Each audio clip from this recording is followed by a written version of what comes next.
How to change where your downloads are saved on your iPhone. In this quick tutorial, I'll show you how to change the download location in the Files app. First, open the Settings app on your iPhone. Scroll down and tap Safari. Now scroll down to the Downloads section. Tap Downloads.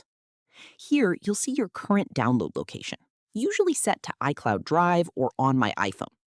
To change it, simply tap on your preferred location.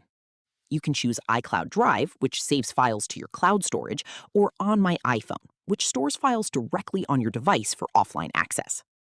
You can also tap Other if you want to select or create a custom folder inside the Files app. Once selected, all future downloads from Safari will be saved in that location automatically.